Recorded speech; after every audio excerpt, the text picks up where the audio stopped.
Why don't you tell us about the crawling hand, All right. and I'll tell you about the slime people Okay. That's cool. in a show where I messed up completely.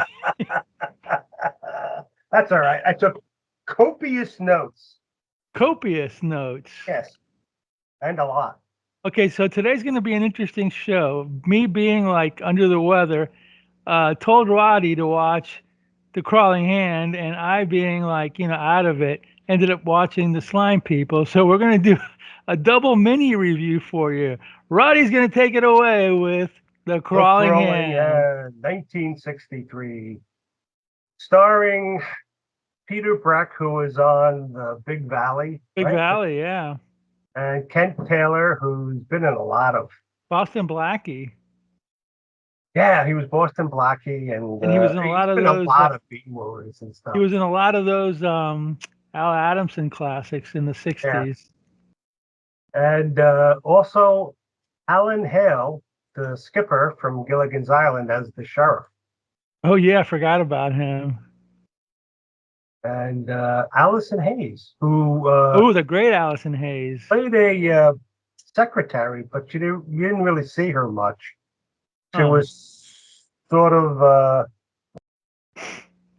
I think she had, well, she liked the astronaut guy who died. I don't, it was kind of vague, at least for me.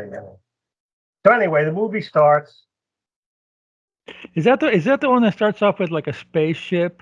Yeah, Yeah, yeah, yeah, yeah. I've watched this movie before, but since I screwed up, I'm not at liberty to discuss it with any in depth. so you see Brecht, uh, in the movie, he's called Steve, and Kent Taylor is called Max. So they're in their office waiting, and saying, "Oh, it's been 9 hours without any contact from the astronaut. What do they call him? Long? No, what do they call him? Lockhart."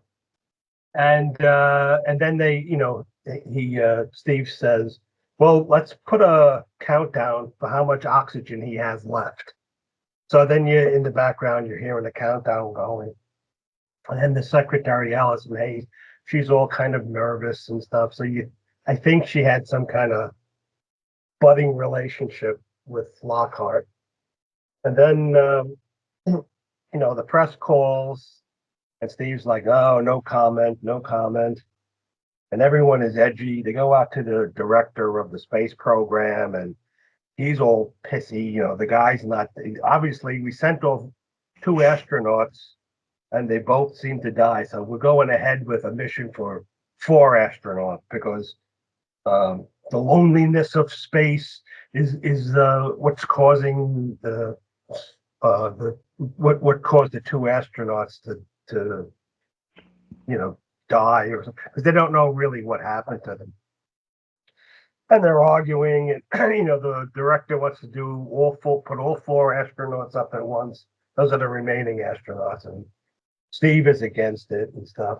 So there's then they're back, and Max and Steve are arguing, why didn't it happen, and there's no oxygen, what went wrong, oh my god, they're worrying back and forth, smoking cigarettes and whatever.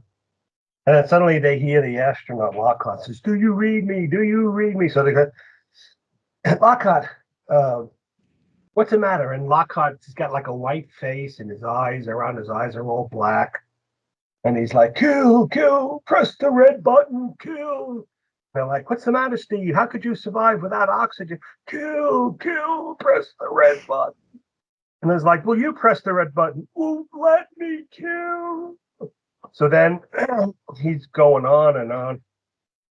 And so finally, Max flips the switch and he presses the red button. And because the spaceship has gone off its trajectory and it was going to crash into a populated area of California. So they explode the ship, and they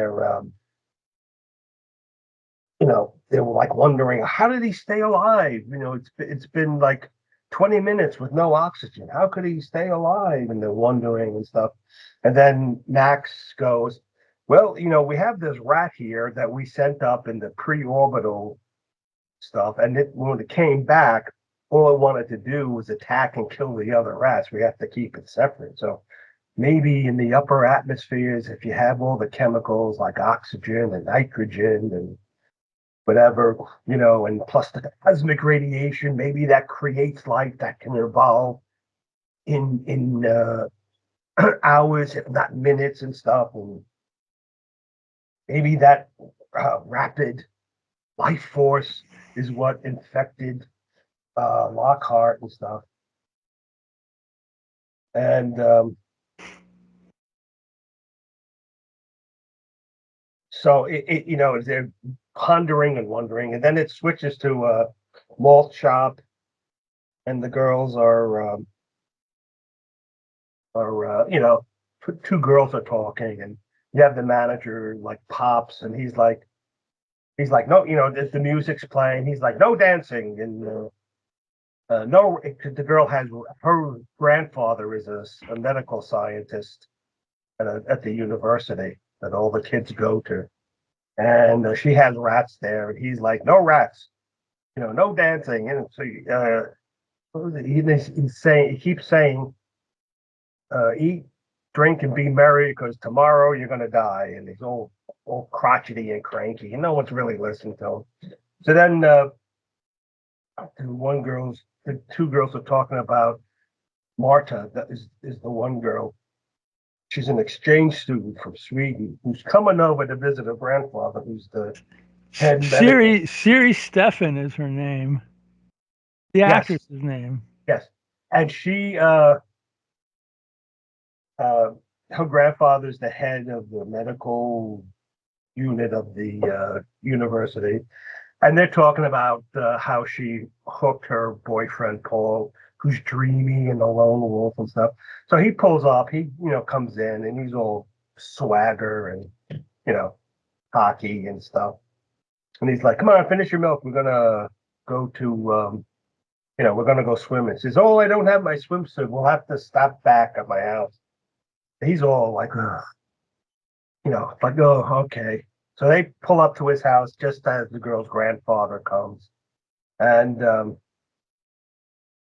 so she like kisses her grandfather, gives him the rats, and then she runs into the house. And then the grandfather is like, Paul, you keep too much to yourself. You want to be a scientist. You have to learn to share your what you know and what you learn and stuff. And the guy's like, I'm gonna make it on my own, and still swaggering and stuff.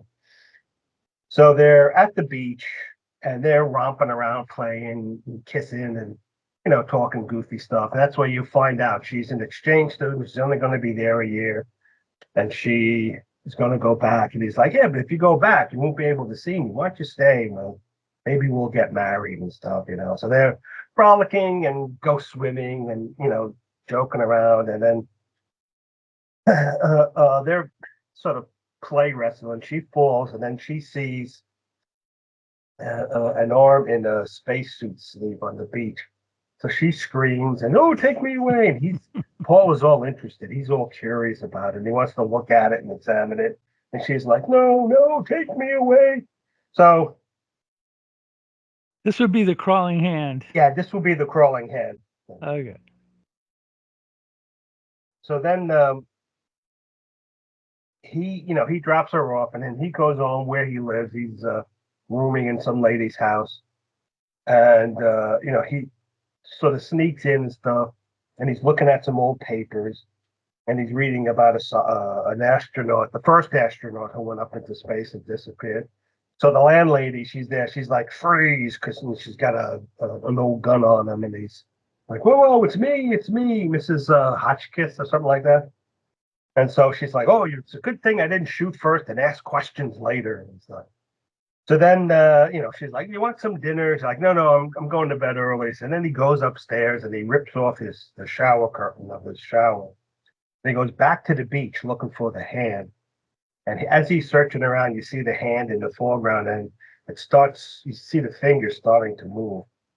So then he Goes over, he wraps the hand in the shower curtain, then he brings it back home, and he hides it in the back area where she keeps canned goods and a freezer and whatnot. And it goes the back to the space center where Steve walks in and he hands um, Max his resignation letter because he doesn't want anything to do with this. And then, and then that's when uh, Max tells Steve about the rat who when it came back, all I wanted to do was kill. And that's when he starts talking about uh, he extrapolates and he goes into greater length about the force of life and how the chemicals in space probably created life and then maybe it infected Lockhart, the astronaut, and stuff. And then you see the hand moving and it starts crawling away and it knocks over a jar. And Mrs. Hotchkiss hears it. She goes downstairs with a gun. She feeds her cat. And she then goes into the place and she blames it on that young guy, Paul. Says, oh, he didn't want anything to eat. And then he came down here and knocked over some jam. So she's cleans it up. And in the meantime, you see the hand had somehow crawled upstairs and it was in her bed. And then, she finishes cleaning up and then, she gets ready for bed and she gets a shot of booze and then she takes some pills and then she's laying there. And then you see like this hand come from behind the pillow and you're thinking, uh-oh, here it comes. And then it's actually her hand. And then she's like wiping her face and stuff. And then the hand comes out and it starts strangling her and she's fighting it. And then, it kills her and stuff. And as she's trying to reach her gun that's on the nightstand, and while the hand is choking her, and then as she falls, she pulls the gun off the nightstand. The gun goes off, wakes up Paul, comes running in, finds her dead. Um, she he calls the sheriff, and then sheriff comes to investigate, and they're looking around. In the meantime, Paul is like looking for where the hand is because he around her or near her he found because the hand was in the sleeve of the astronaut uniform, and then it had a glove on it, but the glove came off, and then you see the hand has all like corroded skin on part of it. So he's looking for the hand because it's not where he hit it. And then the sheriff and his men come in to investigate, and they're looking around like, all right, we're gonna, we're gonna take the body back, and we're gonna send the fingerprints to Washington D.C. Like, and in the meantime, the sheriff gives Paul some sleeping pills and 2 glasses of milk to knock him out and rest, so he's not all excited and stuff. So then Paul, after the sheriff leaves, Paul's there and he tries to call Max, okay, because I guess he's a famous scientist in space biology or space medicine or whatever. And as he's trying to call, he sees starting to get dopey from the pills, and then you see the hand crawling up, and then as he's talking and he's like starting to fall asleep, suddenly the hand, which is crawling up the banister behind him, like jumps on him, starts strangling him, and he's wrestling with the hand, and then the hand's choking him in the neck, and then he starts to pass out, and then for some reason, instead of killing him, the hand just starts crawling off. And as it's crawling, it crawls over his mouth, Paul's mouth, and you assume Paul gets infected by that life virus or whatever. So then the coroner, the 2 ambulance guys, were taking the body to the coroner. They're packing the lady up and they put her in the back of the ambulance, and then they come in and they're one guy wants to look for beer. It's like, oh, come on, let's just go. So, no, these old ladies always have beer around. So they look in the fridge and they find beer. Oh, yeah, that's a nice, cool one. Mm. So then they're walking out and they find an unconscious Paul and they're like, oh my God. So they put him on a gurney and put him in the ambulance next to the dead lady. Um, and then in the meantime, um, the fingerprints, what was that? The sheriff and the deputy, they send the fingerprints off to Washington and they're talking about it. And it's like, do you think Paul did it? I don't know. We'll have to find out oh no, they get the results for the fingerprints and it's, they get a wire. And he's like, well, it looks like that fingerprint is from some astronaut named Lockhart. We're like, what's he doing here? I never heard of him and stuff. So then uh, they're talking to, oh, before that, while they're driving the ambulance in, Paul wakes up and then he looks over and he sees the dead landlady. He screams and he jumps out of the ambulance and runs away. So then it's like the next day, and then that's when the sheriff and the deputy get the um, telegram from Washington saying the fingerprint belongs to Lockhart, the astronaut. So then Steve and Max are called in to the director of the space thing. He says, "What's this going on? Like, why? How can Lockhart's fingerprint appear on the murder scene in California because he's dead and there's some weird ghost story? So I want going on down there. So I want you two to go to California and find out what's going on." So then they go off um, to California, and then the sheriff um, he's he tells Paul, he finds Paul, and he tells him, "Stay in the house. We're going to put a guard on. We don't want you out. Don't go anywhere. Because you've been missing, and this is still screwy. It's still a murder going on."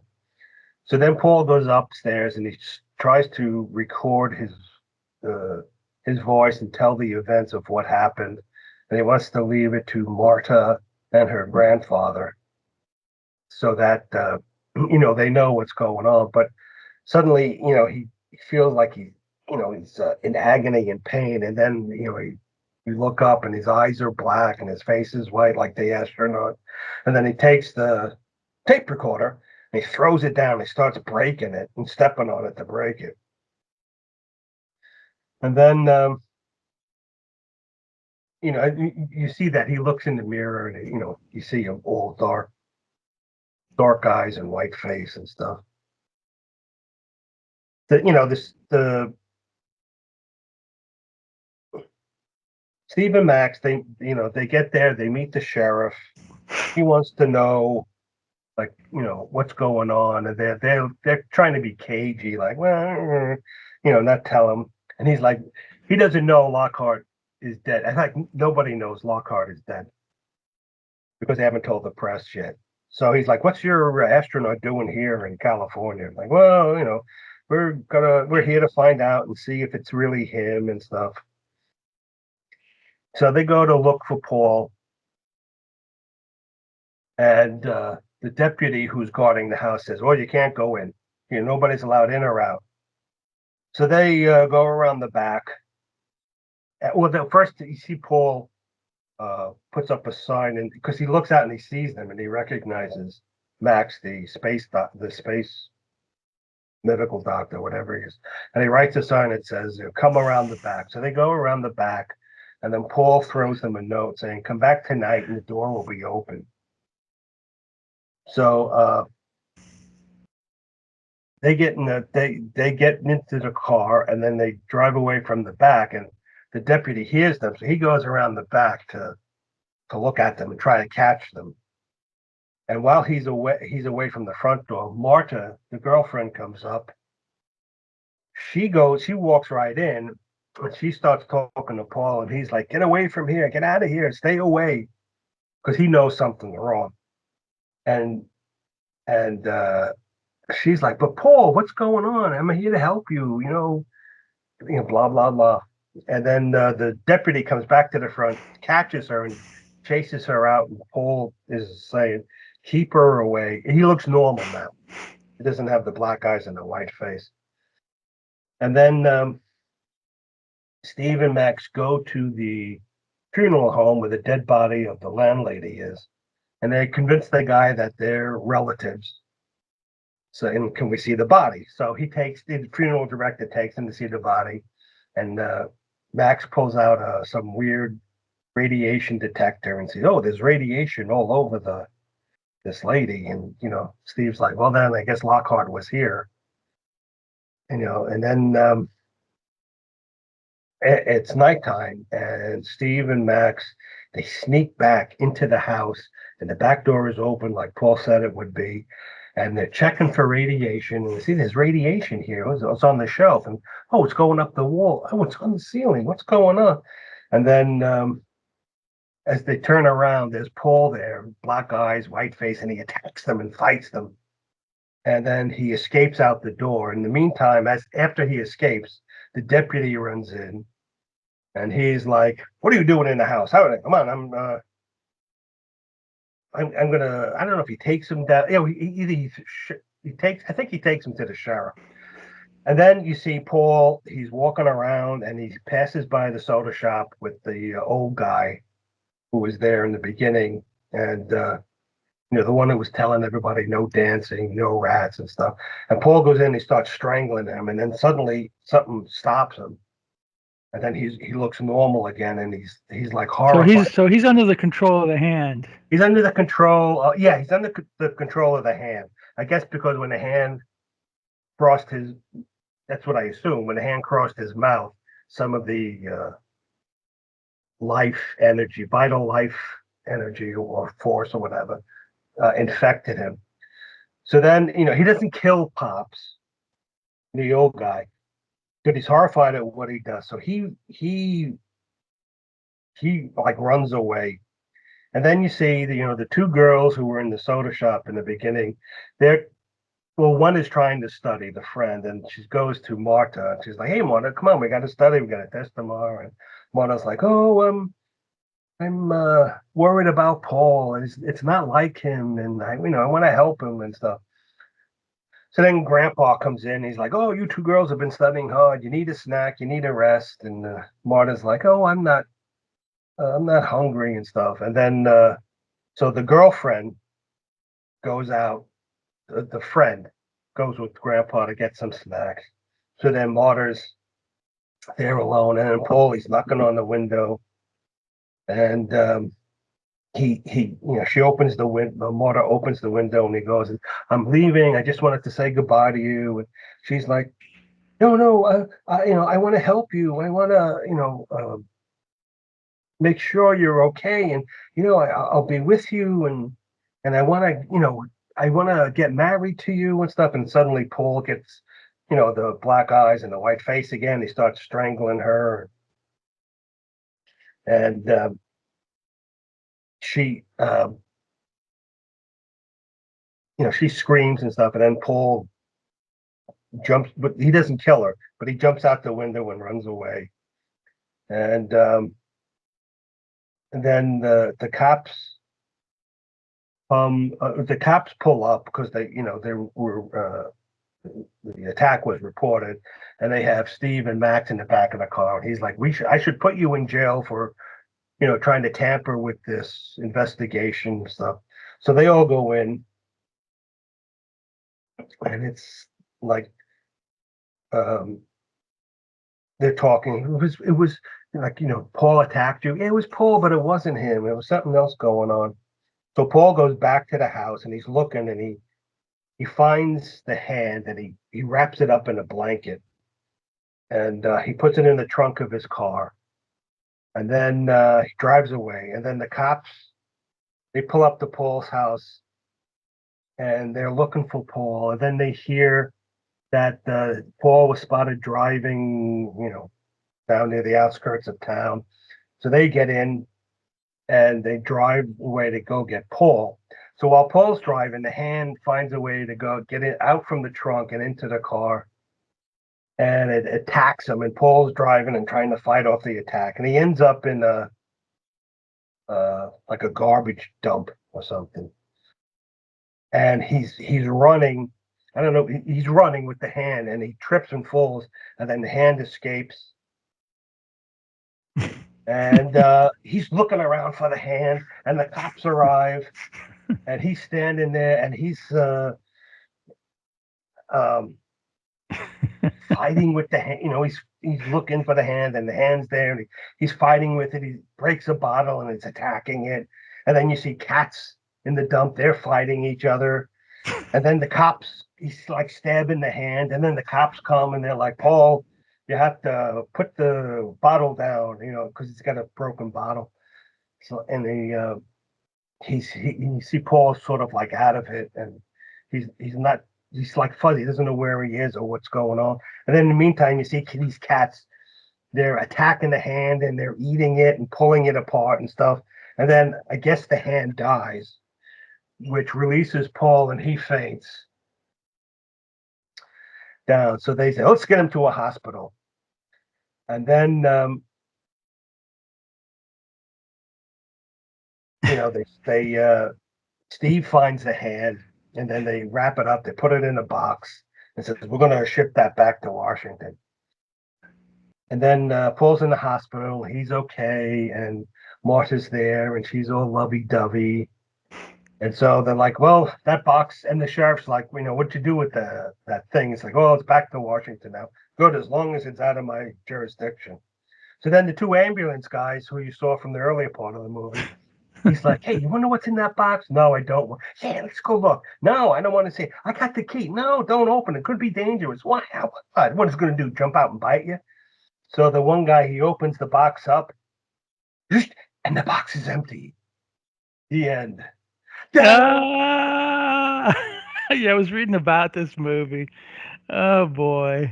So it's basically there's an astronaut that's out in space and he's communicating with Earth and he's like, "Oh, my hand, it's doing something weird to me. I don't know." And then like Yeah, so they don't ever explain what the deal was. My hand making me do things. Kill, kill. yeah. Okay. So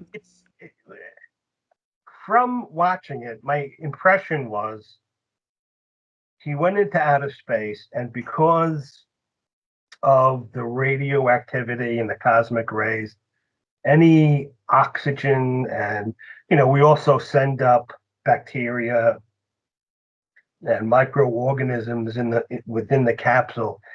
Somehow the cosmic rays caused them to mutate and create a new life form, which okay. then infected the astronaut and controlled him. And I, I guess it was vicious or evil, or it wanted to kill. And then it would took over his body or his hand anyway, and wouldn't let him do certain things. Okay. It made him homicidal. I'd like, all right, Yeah, right, exactly. You just like Joe Friday stating the facts, you know what I yeah, mean? exactly. It's like, okay, You're not you're not questioning it, you're not like trying to no, analyze it. You're just telling us what happens. Well, I know I've seen this movie before. I don't remember it because both the movies today came out from Rhino a long time ago as on VHS, and I remember buying them both like I don't know on the same day. They were like $10 each or whatever, and I watched them. But yeah, but Allison Hayes isn't in much of this. no. She's in the very beginning, That's a and waste. she just has throwaway scenes. She plays the secretary to Steve and Matt, who are Peter Brecht and Ken Taylor. But I mean, she's only there to, I don't know, maybe show somebody a favor or something. No, okay. All right. Well, Yeah, that movie was directed by the guy who directed uh I Was a Teenage Frankenstein. What else did he do? The Herbert Struck is his name. Let me find him here. Let's see. He did quite a few movies. He did How to Make a Monster, The Crawling Hand. He also was involved with what else was he? He was involved with some other movies. some other sci-fi movies. Blood of Dracula, which was like a teenage female Dracula. Um, the Magnetic Monster, Riders to the Stars, and Gog. So Uh, he had quite a few, as well as TV, a lot of TV shows and stuff like that. But let's see. It says here he continued with the B pictures with the Crawling Hand, the Devil's Messenger. Okay, that's with Lon Chaney Jr. and something called Rider on a Dead Horse, which I don't know what it is. But hmm. here's the messed up part. He was like 87 and he died in an auto accident. That Ooh, stinks. In geez. 2005, he was 87, man. Wow. He was still hanging in there. So, Wow. yeah. Oh well.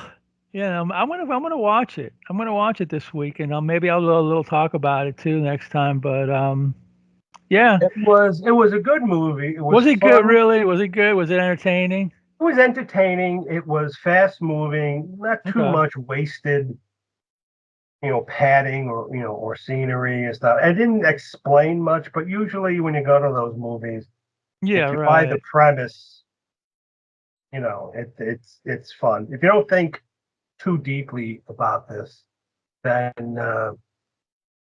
it's a fun movie. If you're looking for deep explanations or like why did the thing want to kill, and is it the same organism that always evolves up in space? You don't think that. It's like an amusement park movie. You go for the fun rides, you scream up and down on the roller coaster, and you try to shoot the ducks with the Got it. gun, and you don't think anything deep. It's just a fun Friday movie or Saturday movie, and you can you know uh, mess around with your girlfriend or boyfriend or whatever, and not really miss much of the movie. Yeah. Yeah.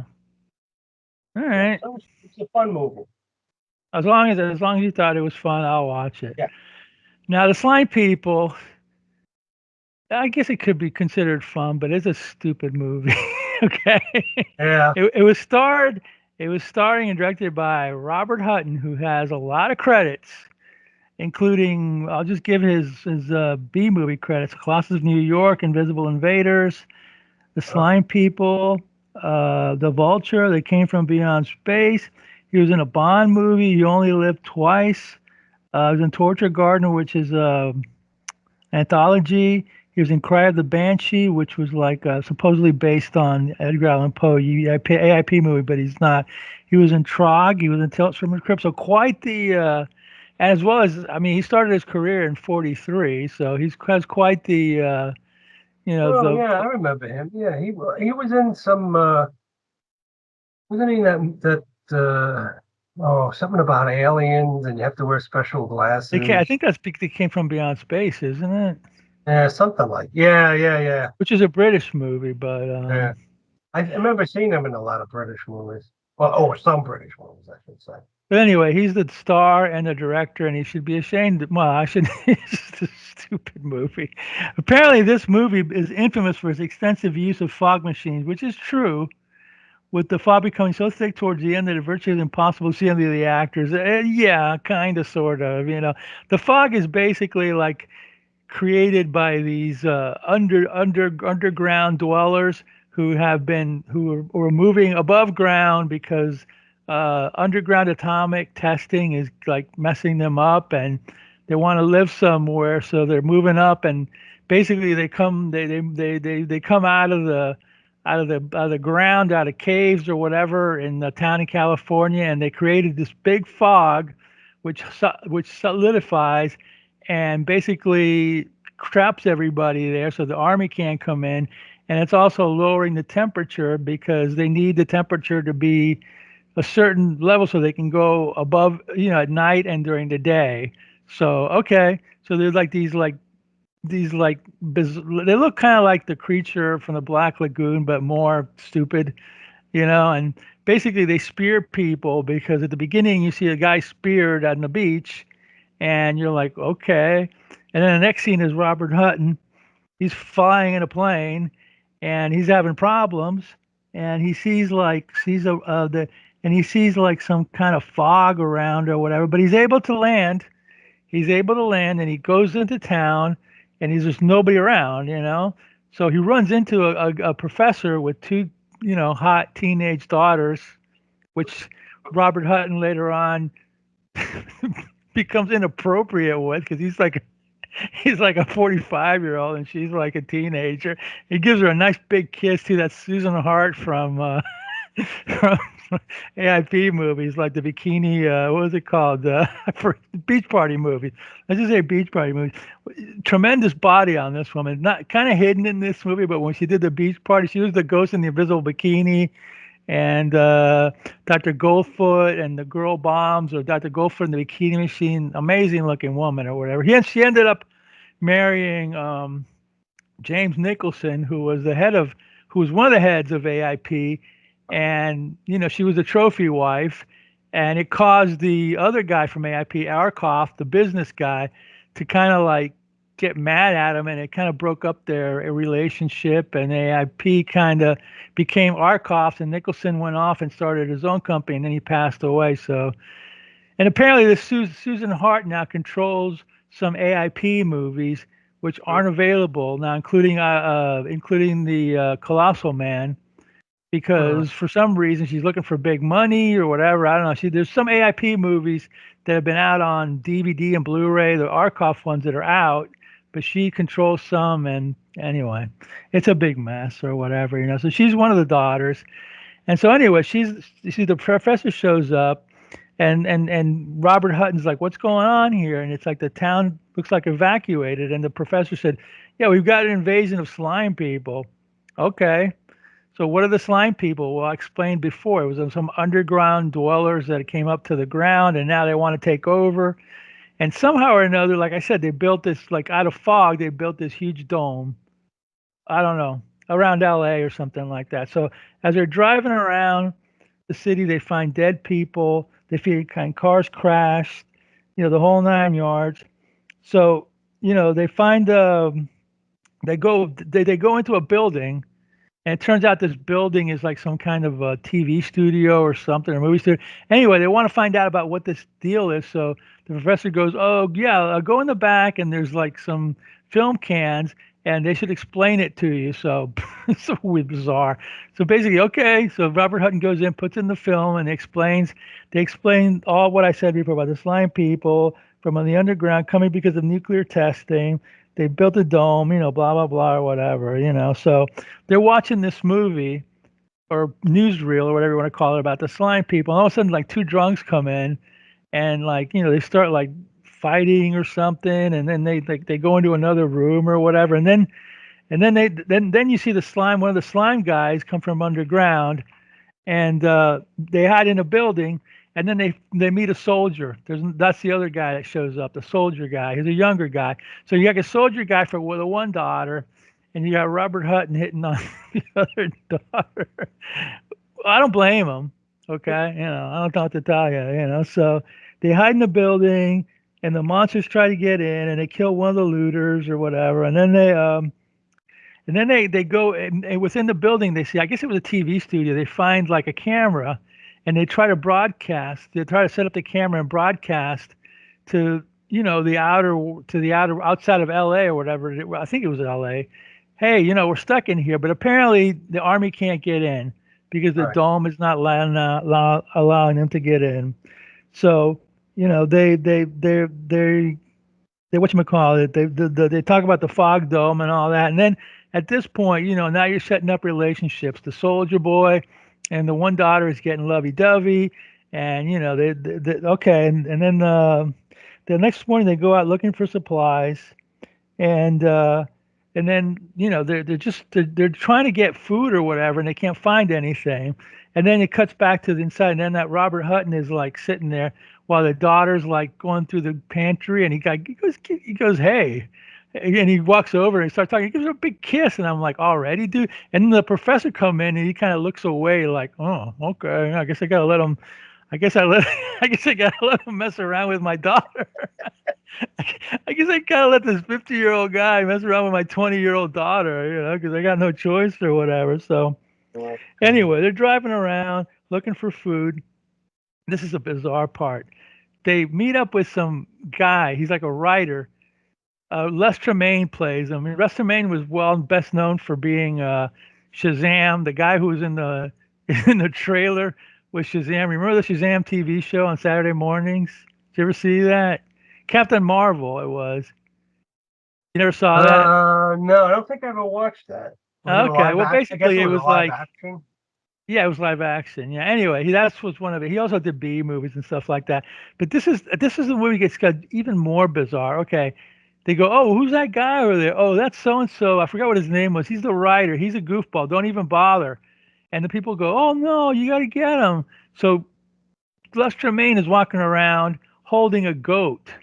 Okay, he's holding a big old goat in his hand, and he's like, "Oh, well, this is incredible. I got to write a story about this," and blah blah blah. And it's like Robert Hunt's like, "Okay, fine, let's go." And the lady goes, "No, no, no, bring him in, bring him in." And he goes, "Okay, well, you can come in, but you got to leave the goat behind." Oh, but that's my little baby. And I'm like, "What is the relationship between him and the goat?" But whatever.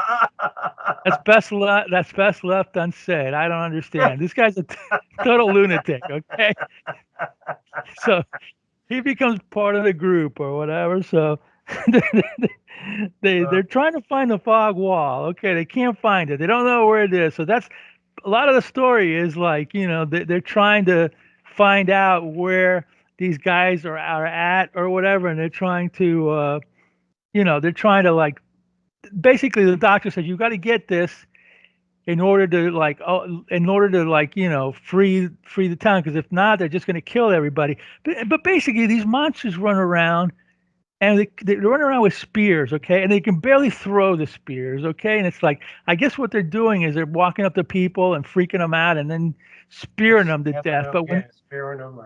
yeah, but when these guys fight them, it's like the spears go 5 feet, and then the guys like fight them and kick them, and then they can't shoot them because apparently according to the professor, they heal quickly. So the only thing that can kill them, according to the professor, is a spear going through them, and it just kind of like it won't be allowed to heal because it's gone through them. Whereas a bullet will go in and apparently it will heal. I Isn't don't it like understand. like a hollow Yes, something? They have that exactly, hollow spear. exactly.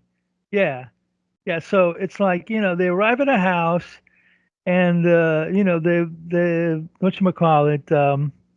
They're just looking around, and then monsters show up every once in a while, and then they kind of fight them and they kick them out, and then eventually what happens is that they're going out looking for they go out and looking for what you call it the monsters. So then a lot of this movie now in fog is like the soldier goes out with one daughter, Robert Hutton goes out with the other one, and then at some point, the daughter and the what you call it the soldier they grab the daughter the slime people and the soldier fights him but she gets away so now he ends up beating up the monster and he goes back and now he tells him hey they took your daughter and then Robert Hutton decides oh well I think they just want to hold her as hostage in order for us to come out so they can kill us so okay we got to go out and like what you call it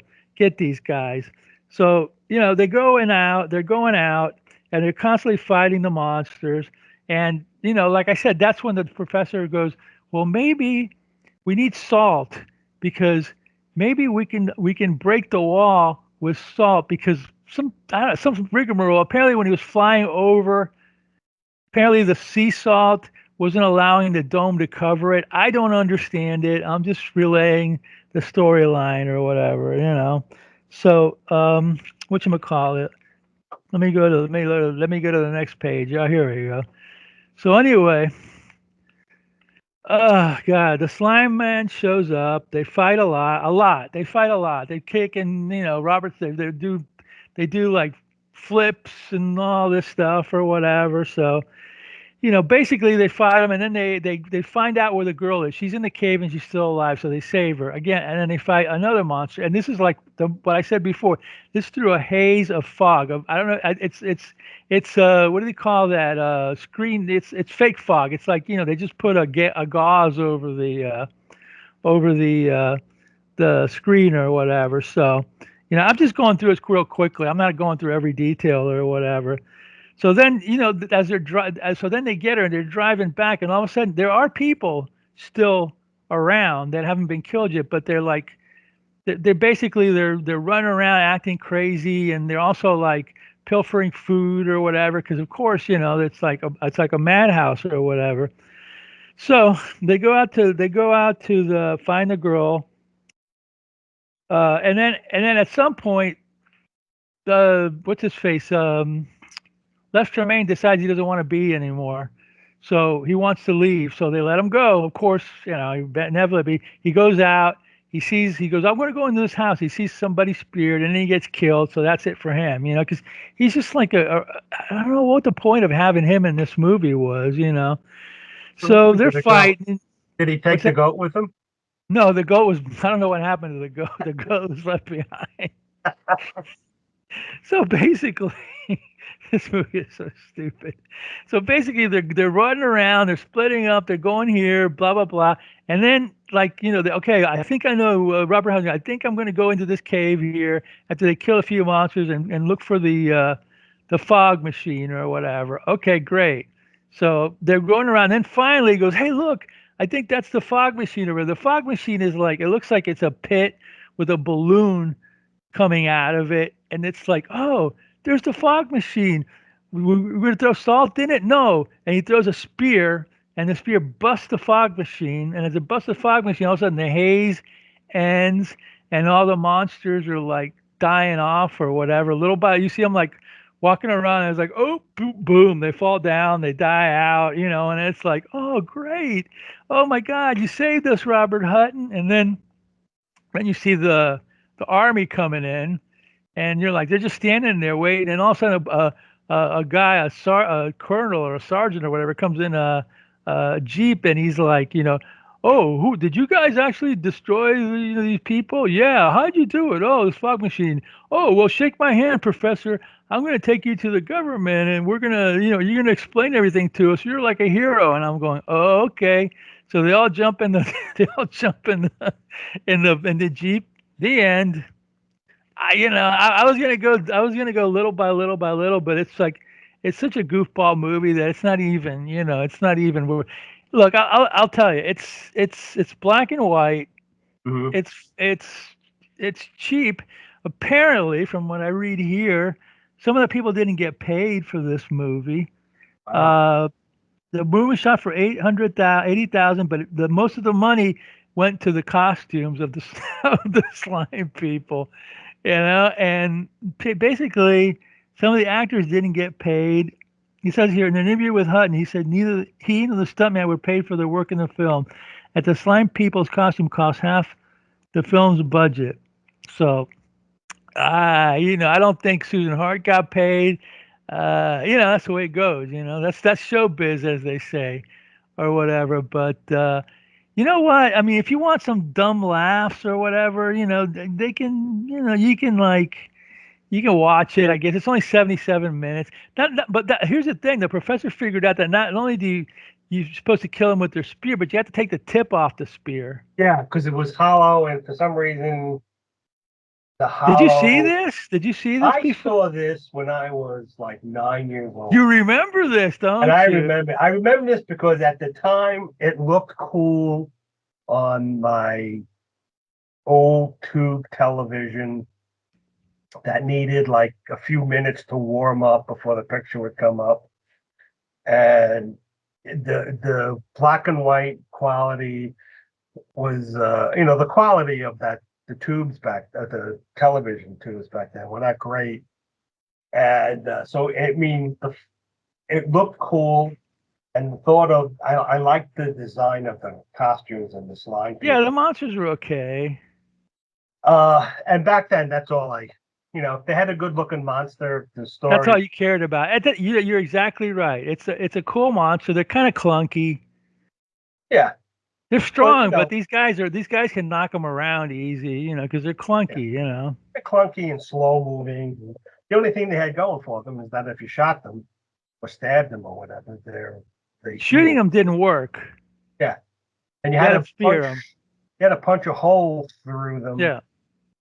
and with the hollow spear, um, to kill him because the wound couldn't uh, close up or something like.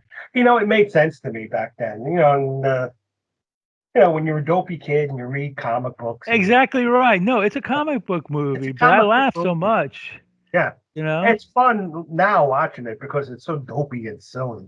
It is a silly movie, yeah, you know. Yeah, But I mean, like I said, my favorite laugh was when like Robert Hutton comes in and he sees the daughter there, and he's like, "Hey, give me a kiss, baby," and I'm like, "What?" You know?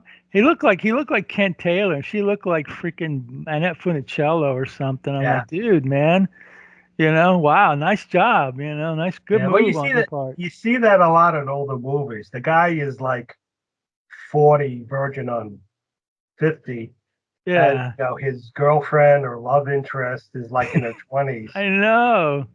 And it's like, It was so eh, much better back then. even back then, that like it's kind of weird. I don't know if I like that. I don't know. I thought it was funny as shit. I'm sorry about the bad word. I thought it was funny because it was so inappropriate. I'm like, Yeah, okay, yeah, hey, Robert Hutton, man, you might be the only guys left on Earth. You might as well take your shot. What the yeah, heck? exactly. The professor didn't seem to care. He just turned his head and go, oh no, I popped in on something. Oops, sorry. Whatever. This was one of the movies in the first season of MST, and I'm sure he got that treatment or whatever. Yeah, And yeah, Les Tremaine. Let's see who the actors are. Robert Hutton, Les Tremaine as a writer. Robert Burton as a professor. Susan Hart was one of the daughters. William Boyce as the I guess he was a soldier. soldier. Judy Morton as the other daughter, and John Close as Vince Williams. I don't even remember Vince Williams, but again, there was like weird things like they're watching the movie, they're watching the newsreel, and all of a sudden two like bums come in and start fighting. I'm like, why? What did nothing to survive about. Les Tremaine did nothing. Comic relief, I guess, or some bizarro. Even Robert Hutton, when he saw me, goes like, "Oh yeah, I know who that guy. That guy's a writer. He's a lunatic." Yeah, why is he in this movie? Yeah, I well, don't maybe to know. fill time or space, or like you said, add comic relief. Yeah, Or you're right, because this is only a 77-minute movie, so maybe they figured, hey, we got to pad it out with like some stupid, comic relief or whatever, some yeah, bizarre thing or whatever. But yeah, this was 63. What year was 63 was also the so they were both made at the same yeah, time. both made around the same time. I wonder if they're the same studio or not. Yeah, let me see. The Slime People was let's see. I mean, Rhino put it out, but that doesn't mean I seem to remember them playing in TV on like Medallion TV or some, distributed by Donald J. Hansen Enterprises. Wow, the Slime People, this is the budget was 56,000, but I think the guy said it was 80,000, so maybe they spent some more money on more Yeah. costumes or whatever. I mean, I don't know how many slime people there were, because guys could have been wearing suits and, you I don't know, remember a lot of Donald J. Hansen distributed.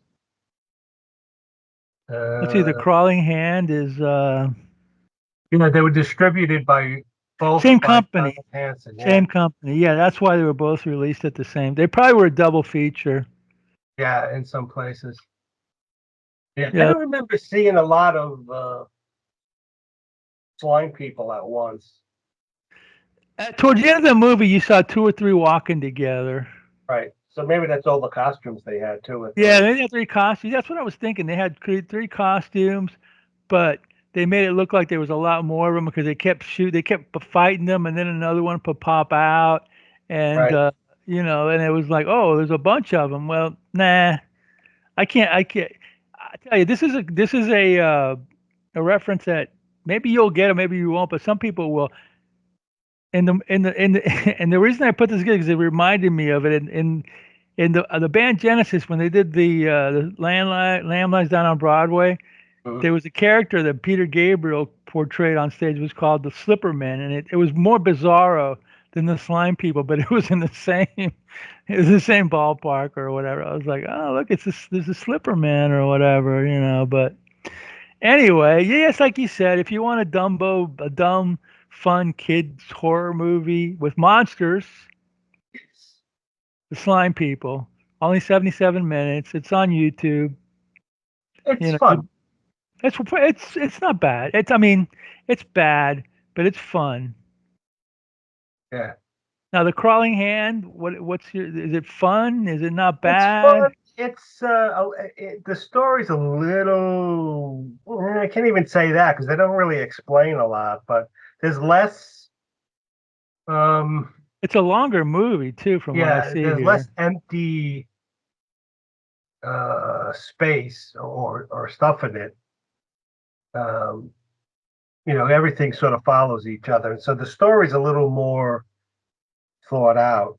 But I Okay. mean, they still leave a lot of stuff for you to guess at, and like why, like why does like what is populating the hand? They do They some. never explain it. They never They explain never it. fully They explain it. never say it's like an alien life force or anything like that. Yeah, they go on about how, like I said, chemicals and cosmic radiation and microbes, can go through a rapid evolution. But I mean, they don't really identify it or say, hey, this is what's moving the hand or whatever. So it's just taken for granted that, you know, Yeah, yeah. Doesn't it's look fun. like they were.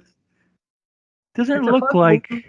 It's a fun movie, and again, it's you watch these movies not to, Yeah, we're not trying to analyze them and find any hidden meanings yeah, or anything. yeah. It's just hey, let's watch a goofy, fun movie and Yeah, eat popcorn and yeah. Have a few beers. yeah, exactly. Uh, the Crawling Hand. I mean, the Slime People did touch on nuclear. So they did. There was an attempt at Cold War. Like, oh, they're bombing. They're doing nuclear testing underground, and that's why. So it's almost like ecological stuff or I see. whatever. So there was a hint of that, of some serious. I don't know, whatever. Yeah. But not a serious movie. So All right. anyway, this was an interesting take on our show. Next time we do a show, I'm gonna make sure that we do the same movie because it's my fault that we didn't. But I kind of like doing two different movies and taking two Yeah, different every takes once in a of it. while, it kind of works. Depending on the movies, though. I mean, if you're trying to do a double feature with 2001: A Space Odyssey and A Clockwork Orange, you're going to be like, That would be a uh, different show. yeah, That's for our Kubrick show, which will never happen. But we can dream or whatever. But oh gosh, I still have the VHS of these things, but it's in storage. But yeah. I'm sure they're on Yeah, they are on DVD. I saw the packaging, so I don't think they're on Blu-ray though. But I'm sure they're on Tubi or some streaming channel. I saw mine on YouTube. It was some guy has a channel called Pizza Flicks, so you can check it out there. I forgot who the Crawling Hand was because I forgot to I think watch it. it's So cult. What is it? Cult movie, called Classics or cult something. classic, something like that. Okay, all Yeah. right, sounds good. Yeah.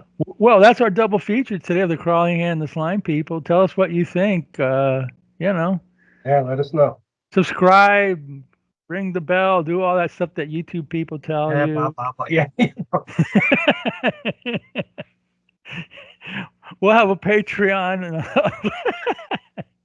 we'll have a Patreon up soon and make us rich and it's gonna be great and watch these movies and we're the Siskel and Ebert of this This this genre genre. or something. I don't know.